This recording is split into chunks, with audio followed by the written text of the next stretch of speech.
Brother Marquis, member of rap group 2 Live Crew, dies. Brother Marquis, the rapper and member of the Miami hip-hop group 2 Live Crew, whose sexually explicit lyrics prompted a debate about race and artistic freedom in the 1980s and 90s, has died. His death was announced on 2 Live Crew's social media accounts on Monday night. The posts did not provide a cause or location of death. 2 Live Crew was founded in 1984, and Brother Marquis, born Mark Ross in Rochester, New York, joined after the group moved from California to Miami to replace another member who left. He became part of its most well-known lineup alongside Christopher Wong Won, Fresh Kid Ice, the group's leader, Luther Campbell, Luke Skywalker, and David Hobbs, Mr. Mixx. He was the MC on the group's first album, The 2 Live Crew Is What We Are, and in a 2022 interview said that he wrote or co-wrote some of the group's most well-known songs. "I really wasn't comfortable with all the profanity that we were putting into the music," Mr. Ross recalled in the 2022 interview with Vlad TV.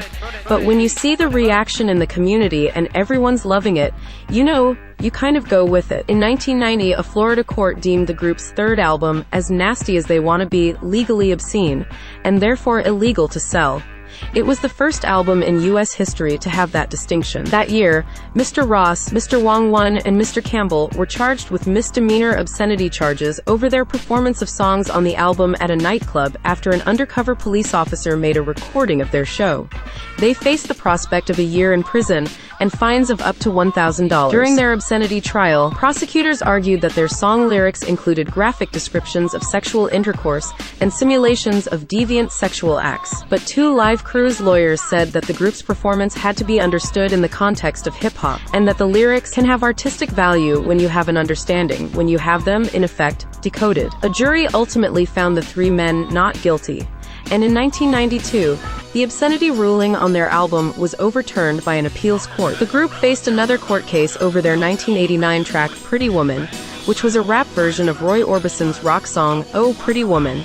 Cuff Rose Music, which held the copyright to Mr. Orbison's song, sued 2 Live Crew for copyright infringement.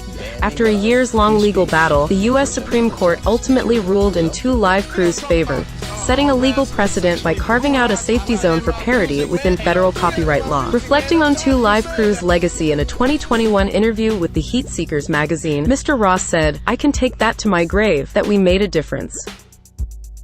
Like, share, subscribe.